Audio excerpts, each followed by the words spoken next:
महिलाओं को रोजगार के लिए दिया 10,000 रुपया 2 लाख और देने वाला है, तो ये 20 साल के बाद सरकार को क्यों सूझी, पहले क्यों नहीं यह काम किया, इस पर आप क्या कहेंगे? भैया, बिहार के पूरे देश के महिलाओं को जब चुनाव से पहले समय आया है, उस समय 10,000 रुपये प्रत्येक महिलाओं के खाते में दिया जाता है। या सबसे पहले तो सम्राट चौधरी कह रहे हैं कि वापस नहीं है, लेकिन सिविल एक जो RBI rule regulation banking sector के लिए लागू किया है, वो महिलाओं को सिविल में इस पर क्या है? बिहार पहली बार महिलाओं को आरक्षण देने के मामले में, वह आरक्षण पंचायती राज व्यवस्था में, वह आरक्षण नगर निकायों की व्यवस्था में लागू करने वाला देश का पहला राज्य बना। हम देश को रास्ता दिखाने वाला, मार्ग दिखाने वाला स्टेट है। योजनाओं के मामले में लीडर स्टेट है बिहार।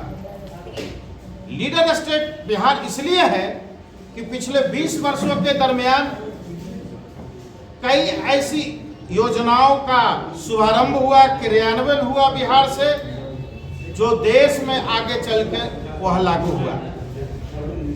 यह जो आपका प्रश्न है 10,000 रुपया का, आदरणीय मुख्यमंत्री नीतीश कुमार जी पेशे से इंजीनियर हैं और इंजीनियरिंग क्षेत्र में न जाते हुए सार्वजनिक और राजनीतिक जीवन में आने का फैसला किया। कोई भी योजना बनाने से पहले उसका बजटीय प्रबंधन, प्रशासनिक प्रबंधन, सभी तरह का कुशल प्रबंधन कर करके योजना को धरातल पर लाते हैं और धरातल पर लाने के बाद उसको आम जनता के बीच ले जाते हैं। पूरे बिहार के महिलाओं को 10-10 हजार रुपये की योजना का लाभ मिल रहा है। 1,40,00,000 महिलाओं का बिहार में जीविका दीदियों का समूह है। इस जीविका दीदियों के समूह को बाजार ने 56,000 करोड़ रुपया का मार्केट कैप दिया है। यह बड़ी उपलब्धि है बिहार के जीविका दीदियों के लिए।